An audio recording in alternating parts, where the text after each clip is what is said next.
Muy bien, muy buenas tardes tengan todos. Qué gusto poder saludarlos. Y hoy día estamos celebrando, ¿verdad?, que nuestro Señor Jesús ha resucitado. Amén, hermanos. Ese es el gozo, esa es la alegría más grande. Y pues para las personas que nos visitan por primera vez, ahí están sus hojitas y ahí también tienen más o menos estructurado lo que es nuestro bosquejito y el programa de hoy día. Así que si gustan seguirlo, está ahí y hay una palabrita que generalmente pongo ahí para que la llenen. En esta oportunidad nos va a tocar llenar con la letra T, ¿ok?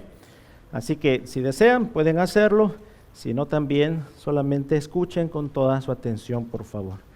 Muy bien, en lo que nuestros niños se van preparando porque van a tener una sorpresa en esta tarde, quisiera yo invitarles a que estemos meditando en este tiempo tan especial, ¿okay? Hoy día es domingo de resurrección y no es cualquier día, es un día memorable, es un día solemne en el cual podemos recordar y disfrutar que gracias a su muerte primero, como veníamos hablando el día viernes, y ahora su resurrección, tenemos vida y vida eterna. Amén, hermanos, vida en abundancia a todo aquel que profesa y cree en su santo nombre. Y por eso les voy a invitar que busquen en sus Biblias, en el Evangelio de San Lucas, capítulo 24, por favor. Vámonos a Lucas 24, igual, si tiene su Biblia puede buscarlo, y si no, solamente ruego su atención. Lucas capítulo 24, versículos del 1 al 12. Y voy a leerlo en voz alta y ustedes pueden seguir con su vista si así lo desean. Y dice así la palabra de Dios. El primer día de la semana, muy de mañana, vinieron al sepulcro trayendo las especias aromáticas que habían preparado y algunas otras mujeres con ellas, y hallaron removida la piedra del Señor del sepulcro. Y entrando no hallaron el cuerpo del Señor Jesús. Aconteció que estando ellas perplejas por esto, he aquí se pararon junto a ellas dos varones con vestiduras resplandecientes. Y como tuvieron temor, bajaron el rostro a tierra. Les dijeron: ¿por qué buscáis entre los muertos al que vive? No está aquí, sino que ha resucitado. Acordaos de lo que os habló cuando aún estaba en Galilea, diciendo: es necesario que el Hijo del Hombre sea entregado en manos de hombres pecadores, y que sea crucificado y resucite al tercer día. Entonces ellas se acordaron de sus palabras, y volviendo del sepulcro dieron nuevas de todas estas cosas a los 11 y a todos los demás. Eran María Magdalena y Juana, y María madre de Jacobo, y las demás con ellas, quienes dijeron estas cosas a los apóstoles. Mas a ellos les parecía locura las palabras de ellas, y no las creían. Pero levantándose Pedro, corrió al sepulcro, y cuando miró dentro, vio los lienzos solos, y se fue a casa maravillándose de lo que había sucedido. Amén. Vamos a orar para que el Señor nos ministre en esta tarde. Amado Dios, gracias te damos porque nos permites estar aquí reunidos en tu santo nombre. Gracias, Señor, que te ha placido llegar hasta aquí. Gracias, Señor, que tú nos tienes aquí como una familia que somos, la familia en Cristo. Y Dios Santo, te pedimos que en esta oportunidad, en esta hora, seas tú tratando con cada uno de nosotros, ministrando a nuestros corazones. Háblanos, Señor, por medio de tu bendita santa palabra. Ministranos, Dios Santo. Gracias, Señor. Gracias por venir a este mundo, como dice tu palabra en Juan 3:16. Porque de tal manera amó Dios al mundo, que ha dado a su Hijo unigénito, para que todo aquel que en él cree no se pierda, mas tenga vida eterna. Y lo confesamos y lo creemos, Dios Santo. Gracias, Señor, por ese amor tan grande. En el nombre de Jesús. Muy bien, entonces, ¿qué mejor título que resucitó? Resucitó. El Señor Jesús ha resucitado. Y eso es lo más grande y maravilloso que nosotros podemos encontrar en las Escrituras. Cuando uno lee las Escrituras, la palabra de Dios, empezando del Antiguo Testamento y ve la caída del hombre, ¿verdad? Allí en el libro de Génesis. Y ve cómo Dios, en medio de su amor y su soberanía, no deja al hombre sumergido en su pecado. Porque una vez que Adán y Eva pecaron, ¿verdad? Se les abrieron los ojos, se dieron cuenta que estaban desnudos, entró el miedo, entró el temor y se dieron cuenta que habían pecado. Y el pecado, en algún momento lo he explicado aquí, es sinónimo de muerte. Por eso en Romanos dice, porque la paga del pecado es muerte. A todos nos corresponde la muerte eterna, separada del Señor. Mas la dádiva, sea el regalo que Él nos da, es vida eterna en Cristo Jesús, Señor nuestro. Y solamente en Cristo Jesús, no hay más. A veces uno pretende buscar hacer las cosas a nuestra manera humana, pero en realidad es solamente Cristo Jesús, el que pagó en una cruz, ¿verdad? Y murió por nuestros pecados. Y entonces vamos a ver ahora que el Señor Jesús no se quedó en esa cruz, sino que al tercer día Él resucitó. Y eso es lo que estamos celebrando en esta tarde. Por eso leíamos ahí que cuando estas mujeres están viniendo, ¿verdad? Ahí en el versículo 1 al 5, dice que se quedaron sorprendidas, ¿no es cierto? Ahí en el versículo 5 podemos ver, y como tuvieron temor y bajaron el rostro a tierra, les dijeron, ¿por qué buscáis entre los muertos al que vive? Tenían, dice, temor. Primero estaban sorprendidas y luego tuvieron temor. Y saben una cosa, yo estaba ayer hablando con estos muchachitos que hoy día van a tomar esa decisión de pasar por las aguas del bautismo. Y compartía con ellos cómo hoy en día pues la sociedad muchas veces en la cual vivimos en este mundo, a veces acomplejado por la presión de los amigos o por la presión de hacer lo que los demás hacen. Ustedes se van a dar cuenta que muchas personas se manejan por el temor, ¿no es cierto? O por la presión de los demás. Entonces los muchachos y cualquier otra persona también hace las cosas basado en lo que los demás hacen. Pero muchas veces no necesariamente se pone a pensar el porqué de cada cosa, el por qué estoy haciendo lo que hago, qué me lleva a mí tomar esta decisión de ser bautizado, porque uno tiene que estar consciente de lo que está haciendo, ¿no es cierto? Entonces, es importante que nosotros entendamos, y les decía a ellos ayer, que no tenemos que vivir con temor. ¿Okay? Al inicio puede haber temor, como las mujeres cuando vinieron al sepulcro y no sabían qué esperar. Hasta ese entonces ellas no entendían qué es lo que iba a pasar. Y cuando se aparecen estos dos hombres con vestiduras blancas que son ángeles, ellas tuvieron miedo, naturalmente, ¿verdad? Porque es algo fuera de lo, vamos a decir, de lo normal. Así nomás no se aparece una persona o dos personas, ¿verdad? Vestidas de blanco, que eran ángeles. No dicen otro pasaje de la Biblia. Entonces, a veces nosotros estamos también en un paralelo viendo la escritura de este capítulo 24 con temor, no sabemos qué hacer, a veces hay un desconcierto.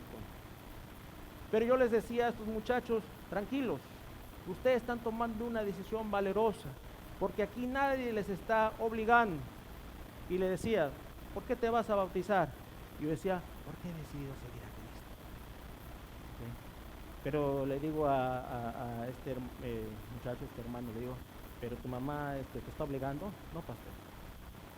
Yo he decidido seguir a Cristo. Amén, gloria a Dios.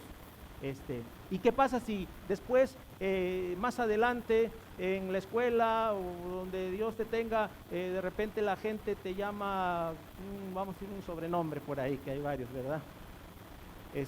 Porque hace las cosas que a Dios le agrada. No importa, pastor, yo sé a quién he creído. Amén. Y eso es bonito porque cuando uno escucha esas palabras, y uno de ellos es mi hijo, desde luego, y y me gozo, ¿verdad? Porque también veo que ya ha llegado esa madurez de poder procesar las cosas debidamente. Me doy cuenta que dice la palabra de Dios en una de las cartas de Juan, dice que el perfecto, escucha bien, el perfecto amor de Dios echa fuera el temor. Y cuando nosotros nos decimos cristianos, tanto en la iglesia como allá afuera, tenemos que hacerlo con toda libertad y que no hay nada que temer, porque el Señor está de nuestro lado. Y cuando uno está bajo el cuidado, la protección, la guianza de nuestro Dios, entonces uno tiene que actuar con toda naturalidad allá afuera, como también aquí en la iglesia, desde luego. Porque uno sabe y es consciente de que no hay por qué tener temor, porque el Señor está conmigo. El perfecto amor de Dios echa fuera el temor. Y lo que la sociedad pueda decir, como ese tiempo, ¿se acuerdan cuando Jesús fue crucificado? Muchos salieron volando. Unos pocos se quedaron ahí. Y el mismo Pedro, veíamos el Viernes Santo, él negó al Señor Jesús 3 veces. ¿Por qué? Porque amó hipocresía. Bendito Dios, siempre nos da oportunidad y luego él reconoció, ¿verdad?, su situación, y el Señor lo perdona y luego se vuelve un gran líder, un gran siervo, el apóstol Pedro, porque sería uno de los que predicaría el evangelio por primera vez, tanto a los judíos y de alguna manera también a los gentiles, ¿okay?, a todas las personas. ¿Por qué? Porque Dios hace eso en nosotros cuando Él toca nuestras vidas. Quita el temor y nos hace ver las cosas de otra óptica diferente. Por eso, número uno, vemos ahí que hay sorpresa y a veces hay temor, pero en el amor de Dios se va ese temor. Y entonces, una vez que escuchan estas palabras, cuando les dice a estas mujeres, los ángeles, ¿por qué buscáis entre los muertos al que vive? Y entonces ellas comienzan a recordarse aquellas palabras del Señor Jesús. Cuando Jesús viene, ¿verdad?, a ver a sus parientes. Cuando Jesús viene a ver a estos parientes, entre ellos está Marta, María y Lázaro, que había muerto. Y viene Él a verlos y entonces le dice a Marta: yo soy la resurrección y la vida. Otra vez, yo soy la resurrección y la vida. El que crea en mí, aunque esté muerto, ¿qué se acuerdan? Vivirá. Y seguramente ellas comienzan a recordarse esto y a recordarse otras escrituras y a otros pasajes, y entonces comienzan a acordarse y a poner los cables, ¿no? Comienzan a juntar ahí, dots, como dice en inglés, juntos. Ah, verdaderamente, ahora sí, esto tiene sentido. Y cuando Jesús dijo que Él resucitaría al tercer día, ¿no? Como en ese momento cuando Él daba el ejemplo de Jonás, ¿verdad?, que al tercer día sería levantado. Entonces todo eso ellas comienzan a darse cuenta y ya se va ese temor, porque comienzan ellas a darse cuenta de la importancia de lo que es, esta palabrita con la T, testificar. Una vez que un creyente, un cristiano entiende el valor de las Escrituras, de lo que Cristo ha hecho en nuestras vidas, ya no uno se lo guarda eso, ¿verdad?, sino que ahora uno quiere compartirlo con los demás. Quiere decirle: mira, hay un gran tesoro aquí y quiero compartirlo contigo.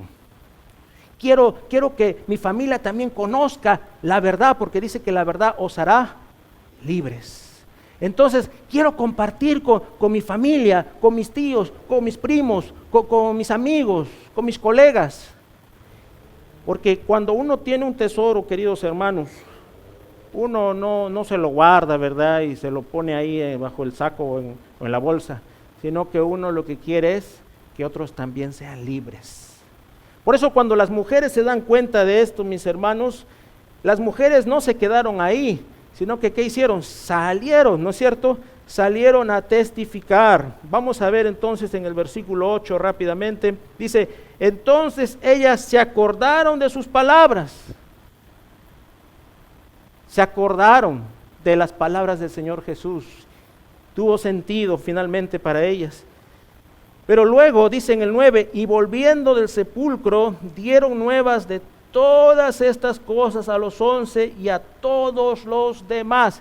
No se quedaron con la información únicamente para ellas, sino que salieron gozosas a testificar y a decir, Cristo vive, Cristo vive, ha resucitado. Y ahora estamos usando el evangelio de Lucas, pero hay otros evangelios que lo avalan también y que nos explican en otros detalles. Pero ellas salen y dicen, Cristo vive, ha resucitado. Entonces comparte, testifican de lo que el Señor ha hecho, lo cual nos lleva al versículo 9 en adelante, ¿no es cierto? Estaban ahí María Magdalena, Juana, María madre de Jacobo y las demás con ellas. Era un grupo de mujeres que estaban ahí. Y ellas salen porque se dan cuenta que no pueden guardarse ese conocimiento que vale oro, que es sumamente importante. Por eso vemos que cuando uno recibe algo, tiene que llevar esas nuevas, esas buenas nuevas, que es ¿para quiénes? ¿Para algunos? Para todos, para todos. Las buenas nuevas de salvación que vemos en el Evangelio no es para un grupo selecto, no es para un grupo que nada más es de cierta región del mundo, o para un grupo de repente de la alta sociedad, o para un grupo ciertamente estudiado, o para de repente pues las personas eruditas que están ahí, ¿no?, metidas todo el tiempo en el estudio, haciendo todo tipo de aprendizajes. No, las buenas nuevas, mis amados hermanos, es para todos. Por eso el Señor Jesús escoge a pescadores, escoge a un cobrador de impuestos de aquel entonces que hacía maña con la gente, ¿no es cierto? Escoge a un celote que era una persona que era rebelde, que peleaba contra el imperio romano, ¿no es cierto?, a Simón el celote. Escoge diferentes tipos de personas y no está él siendo selectivo, sino que él dice, el evangelio, mi vida, la que yo la entrego por mi propia voluntad, es para salvación de todos. Amén, hermanos, para todos. Y si él nos ha enseñado eso con su ejemplo, entonces nosotros también tenemos que poner en práctica eso en nuestras vidas. Cuando nosotros le hablamos a otras personas, saber que sí, lo más, digamos, cercano es la familia, ¿verdad? Pero en cualquier lugar, en cualquier ocasión, tenemos que testificar de Cristo. Por eso las mujeres dice que salen contentas a dar las nuevas, y luego Pedro, el que había negado a Jesús 3 veces, dice que se adelanta porque él sí cree lo que dicen las mujeres y va y dice, bueno, vamos a verificar cómo será esta situación. Y va corriendo y se da cuenta y sale maravillado. ¿Por qué? Porque se da cuenta que su Señor vive. Amén. Su Señor vive. Y eso es lo bonito aquí, hermanos. Por eso celebramos Domingo de Resurrección. Porque como creyentes sabemos que Jesús no se quedó en esa cruz, ¿ok?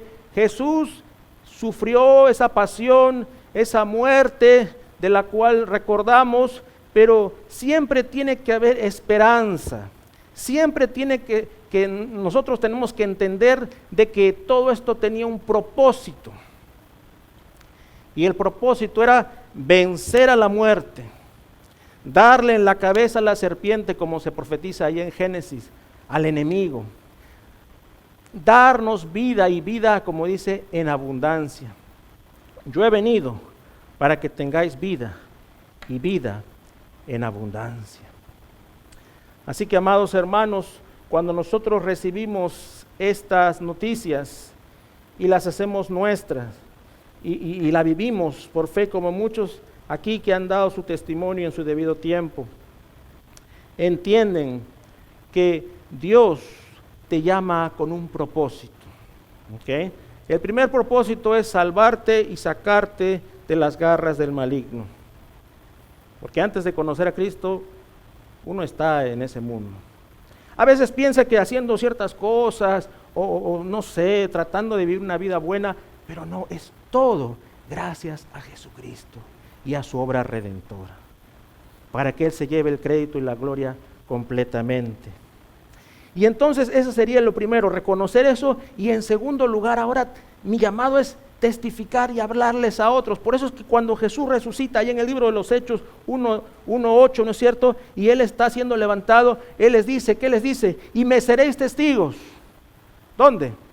En Jerusalén, en toda Judea, ¿no? Primero Jerusalén, la ciudad, luego la provincia de Judea, o sea, el estado. En Samaria, que eran los enemigos de los judíos en ese tiempo. Le digo que el Señor Jesús no es clasista, ¿verdad? Él murió por todos. Entonces también váyanse a Samaria. Y hasta lo último de la tierra, que incluye a todas las personas. Ese es el llamado de Jesús. Ese es el llamado que Él nos da después de su resurrección, de compartir las buenas nuevas. Y una vez más, trayendo el ejemplo de estos muchachos, después de hacerle la entrevista y hablar con ellos, se les dice, ahora ustedes vayan y vivan ese ejemplo. Ahora ustedes tienen esa tarea. Porque uno puede hablarle a personas muchas veces de su edad o personas con las que congenia, ¿verdad? Pero algo que he observado, hermanos, es que Dios llama a diferentes personas, diferentes circunstancias, situaciones, trasfondos, lugares, porque su voluntad es de que esas personitas sean las que lleven su palabra. Y por ejemplo, si es un joven en su adolescencia, pues muchas veces Dios los va a usar a ellos para que puedan llegar a otros muchachos de su edad. ¿Okay? Cuando a veces veo personas que, pastor, estuve en la cárcel, estuve con problemas, mi vida fue un trasfondo de diferentes cosas, ¿qué bueno puedo yo hacer por la sociedad? Tú eres la persona indicada, les digo. Dios te puede usar para llegar a esas personas que están pasando por algo similar o que van a pasar por algo similar, porque toda esa experiencia de donde Dios te ha sacado y te ha recogido, Dios la puede usar para bien, como lo hizo con el apóstol Pedro, como lo hizo con el apóstol Pablo. De manera que ninguno puede decir que su vida ha sido gastada o malgastada. Al contrario, una vez en Cristo, tu vida es preciosa y puede ser relevante y de mucha ayuda para aquellas personitas que recién están despertando a la luz de Cristo. Porque tu experiencia y lo que Dios te ha permitido vivir vale mucho para gloria de su nombre. Amén, hermanos. Y finalmente nos dice ahí Romanos 1:16. ¿Qué dice Romanos 1:16? Dice la palabra de Dios: no me avergüenzo del Evangelio. ¿Okay? No me avergüenzo del Evangelio, porque es, ¿qué cosa? Poder de Dios para salvación. Primeramente al judío, como también al gentil, o sea, toda persona que no sea judía. No me avergüenzo del Evangelio. Y cuando uno viene y da sus palabras antes de ser bautizado, ¿verdad? Lo que está haciendo es proclamar, decir, no me avergüenzo del que dirán, no me avergüenzo de lo que pueda pasar más adelante. Y nosotros no nos avergonzamos cuando estamos en el trabajo y de repente no estás tú en las mismas prácticas de los demás. No, ¿por qué? Porque soy un hijo de Dios. Ah, ¿te crees mejor? No, de ninguna manera. Soy salvo por su gracia. Yo no debería estar aquí para empezar. No se trata de quién es mejor o quién es peor, pero Dios me dice en su palabra que tengo que vivir de una manera que a Él le agrada. Y gracias a su sacrificio, yo por amor no quiero hacer ciertas cosas que a Él no le agradan. No es por ti, no es por los demás, es por su gracia y su amor. Entonces, eso es lo que tenemos que entender y recordar, querida iglesia. No me avergüenzo del Evangelio, porque es poder de Dios. Y al igual que esas mujeres, y al igual que Pedro, poder salir de la tumba y decir, Cristo vive, aleluya, gloria a Dios, Cristo vive.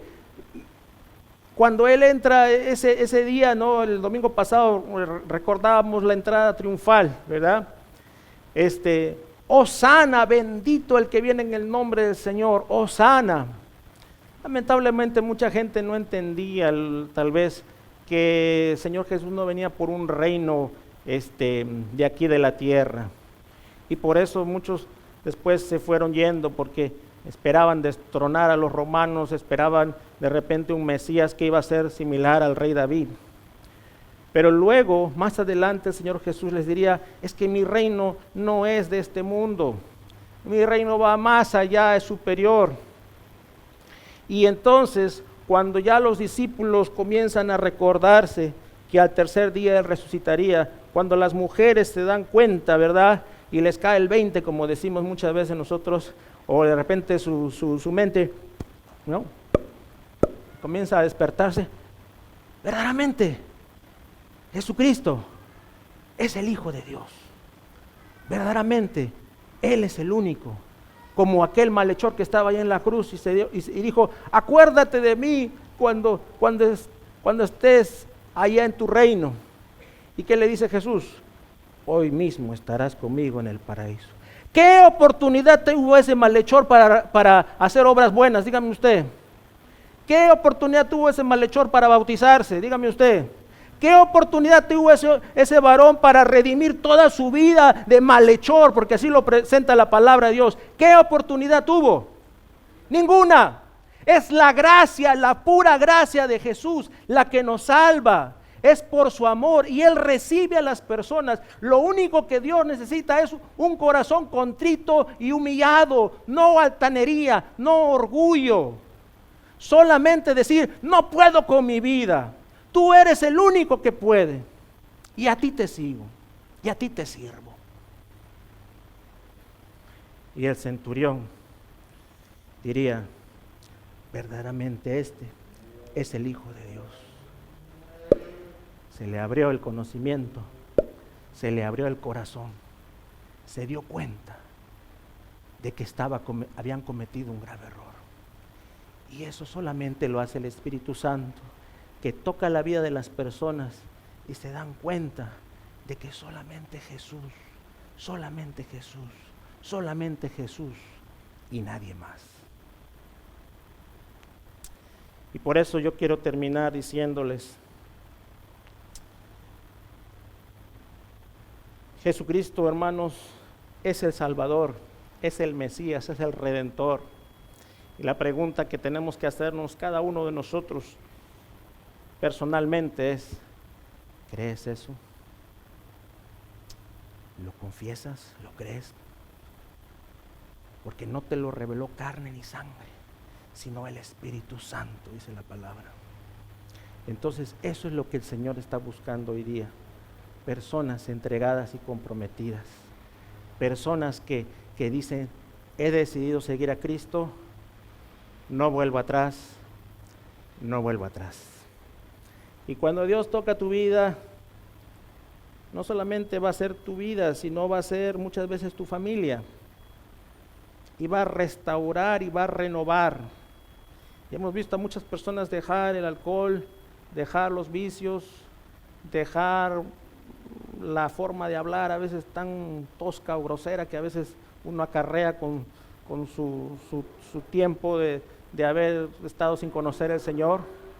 El Señor restaura todo eso y comenzamos a cambiar y a decir, Dios te bendiga, hermano. Y nos injurian, nos dicen cosas, Dios te bendiga.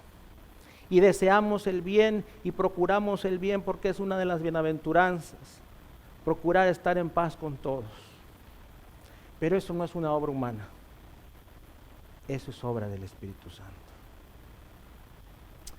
La pregunta entonces es, ¿cuál es tu decisión?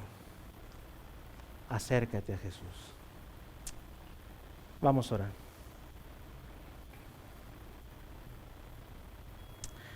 Amado Dios, gracias te damos por este tiempo. Gracias, Señor, que tú has venido a este mundo, como dice tu palabra, para salvarnos, para redimirnos, para restaurarnos. Tú nos dijiste, yo soy el camino, la verdad y la vida. Nadie viene al Padre si no es por mí. Yo soy el buen pastor su vida da por las ovejas. Yo soy el pan de vida. El que a mí viene no tendrá hambre, ni tendrá sed jamás. Yo soy el gran yo soy. Y Padre, tú eres, Señor, por medio de nuestro Señor Jesucristo, el que nos puede ayudar, el que nos puede ayudar en el problema o situación que estemos afrontando. Tú eres el único. Por eso venimos a ti, Dios Santo, y encuéntranos ahí donde estamos. Gracias, Señor. Te lo pedimos con fe. En el nombre de Jesús. Amén.